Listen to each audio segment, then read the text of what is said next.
Welcome. Welcome to today's lecture on mensuration.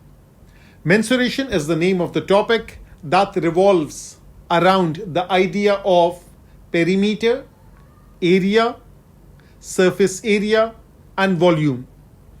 Perimeter and area in the context of two-dimensional objects such as square, rectangles, triangles, trapeziums, and so on, and surface area and volume in the context of three-dimensional objects such as cylinders, cones, spheres, hemispheres, and so on. Now, it's a vast chapter, it's a big topic. So therefore, in today's lecture, we would be focusing on cylinders.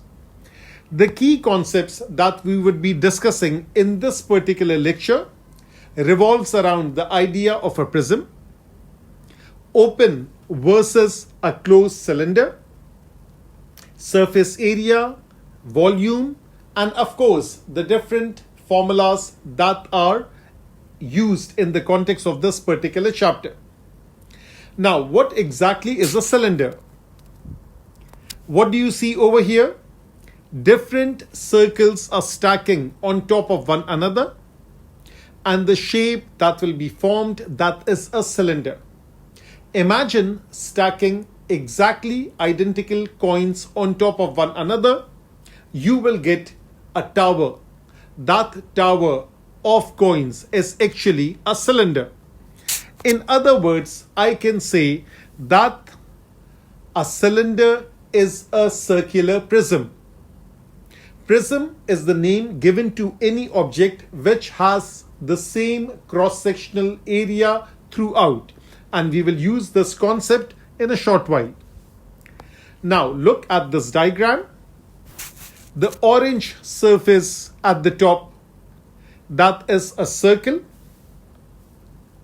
The another orange at the bottom, that's another circle. It may look like an oval shape to you because of that diagrammatic orientation. And the curved surface area, that is also part of the cylinder. That means a cylinder consists of a top, a bottom. They both are circle in shape, and a curved surface area. Now, a very nice diagram is that of a can of soup. So, you see there is a circle at the top, the two blue vertical lines, and there is a circular bottom.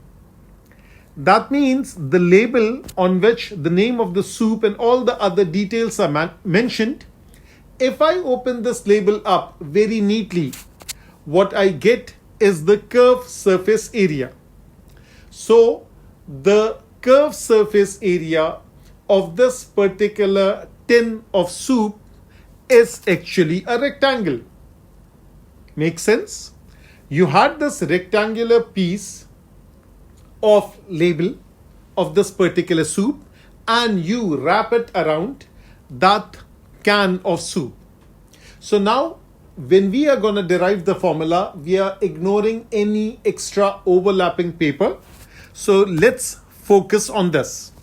So in this rectangle, we see that we already know the formula of a circle. That's pretty obvious. That's pi r square. We also know the formula of a rectangle, which is length into width.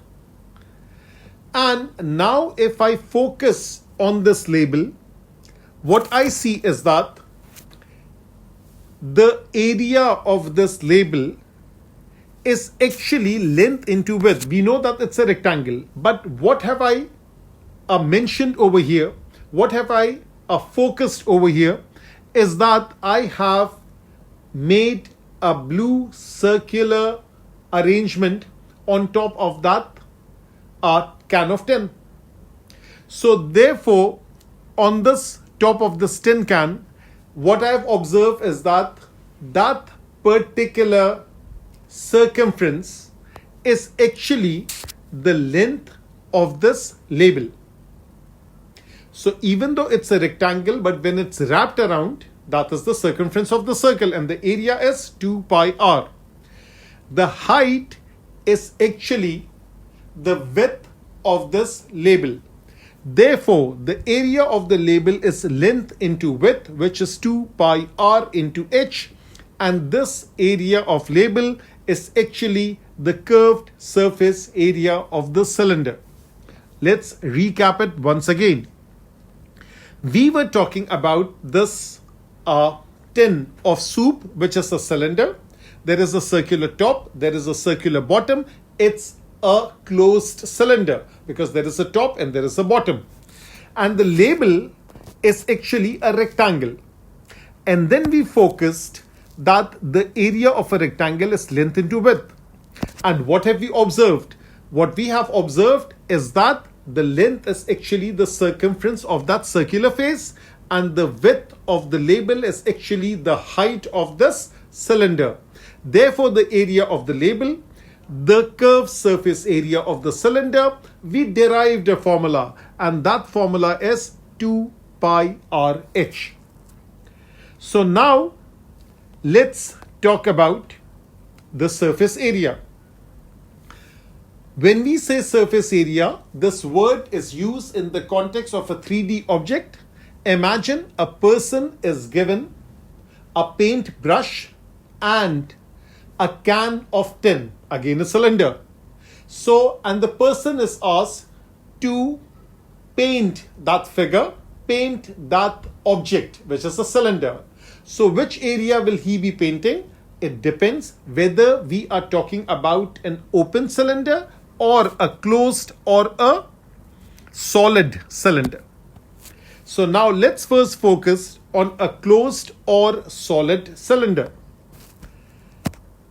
If it's a closed or solid cylinder, as in the case of this soup can, what we observe is that, yes, there is a top. So there is a top, that means area of a circle is there. There is a bottom, and there is a curved surface. What is the area of the top?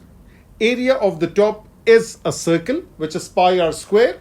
It's a prism. So area of top and area of bottom is exactly the same.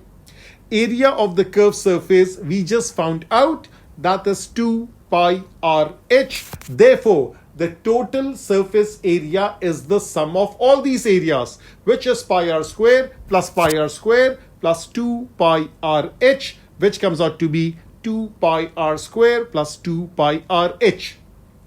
Now, the examiner will use the term closed if it's closed by means of a lid. And solid means something like a piece of aluminium, a piece of iron, which is exactly crafted into a cylindrical shape. So for formula purposes, the word closed and the word solid means the same thing. What's next? Next is that same diagram. Focusing on the diagram again, you see the top, you see the bottom, you see the curved surface area. Now, the next thing is the concept of an open cylinder. Now, let's look at the diagram. The diagram at the right, that's an open cylinder. The top is missing. So, there is no lid. The top is missing. Yes, of course, there is a curved surface area and there is a bottom area. That means the formula will be altered. The curved surface area will remain the same. The bottom area will remain the same. What will change? The top is missing. So again the checklist. Top, there is none. Bottom, it's pi r square. Curved surface area is 2 pi r h. Therefore, the total surface area would be pi r square plus 2 pi r h. So what have we discussed so far? We have discussed about surface area. Whether we are talking about a closed and solid, that's category 1. Open cylinder, that is category 2. What is exactly the same in both? The curved surface area, which is 2 pi RH. What else is the same? The bottom area, which is pi r square. So what's different? In the closed, or solid, there is a top. So an extra pi r square is there, whereas in an open one, the top is missing. Therefore, 1 pi r square term is missing. Now we are talking about volume. Volume of the cylinder. Again, the soup can is back, and with these circles stacking on one another, these coins stacking on one another, that means now I have to derive the formula for volume.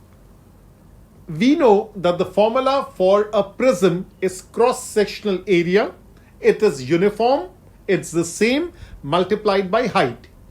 If an object is standing, we use the term height. If the same object is lying down, we will use the term length. So volume of a prism, what is it? Cross-sectional area multiplied by height. Now, let's first focus on a closed or solid cylinder. The cross-sectional area is a circle. So area of a circle is pi r square. What is the height of the cylinder? That is h. Hence, you obtain the formula for the volume of a closed or solid cylinder, which is pi r square h. Will it be any different from an open cylinder? The answer is no. As far as the volume is concerned, it's the same whether it's for an open cylinder or closed/solid cylinder. So the volume formula remains unchanged. Now, let's focus on the units. Do these formulas make sense? Yes, they made sense. We derived them ourselves. But as far as units are concerned, do they make sense? Let's check it out. Now, we know that the usual units that we use for radius is centimeters. Similarly, for the height is centimeters. Of course, you can use meters, you can use millimeters, and so on. So right now, I'm focusing on centimeter. If I focus on the surface area formula, that formula is pi r square 2 pi r square plus 2 pi r h. If it's open, simply pi r square. If it's closed, 2 pi r square. Now we know that pi is a constant. It's an irrational number. A number which cannot be written as a fraction of two integers. Well, we are not going into that right now. We are just focusing on the formula for centimeter, a formula for radius, which is centimeter. So r square means centimeter square. Keep it aside. 2 pi r h. R is centimeter, h is centimeter. So what is centimeter into centimeter?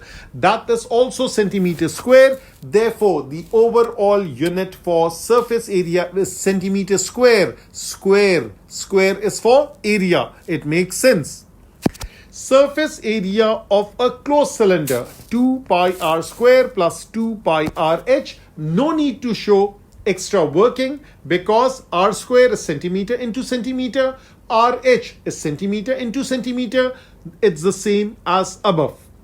What about the volume? The volume is pi r square h. Take 3 to 5 seconds and think. Now, r square is centimeter, and h is centimeter. You multiply centimeter by itself 3 times. Centimeter into centimeter into centimeter. What do you get? You get centimeter cube. That means it is for certain that these formulas make sense not only from the logical perspective but also from the perspective of units. Now, since we are talking about units, and before units, there is one thing else, which is about the net of this figure. So take the top aside, take the bottom aside, unroll the curved surface area. What do you get? You get 2 circles and you get a rectangle. So that's how the net would look like. A top, a curved surface area, and a bottom. This is for a closed cylinder. If it were an open cylinder, the top would be missing. Now, since we have talked about everything to do with cylinders, what we are going to do in the next lecture, that will start with the concept of units conversion, meter, centimeter, millimeter, units conversion for length, units conversion for area, unit conversion for volume, and then we would be doing 4 past paper questions in order of increasing difficulty so that we understand the application of this concept of mensuration with regard to cylinder. Take care.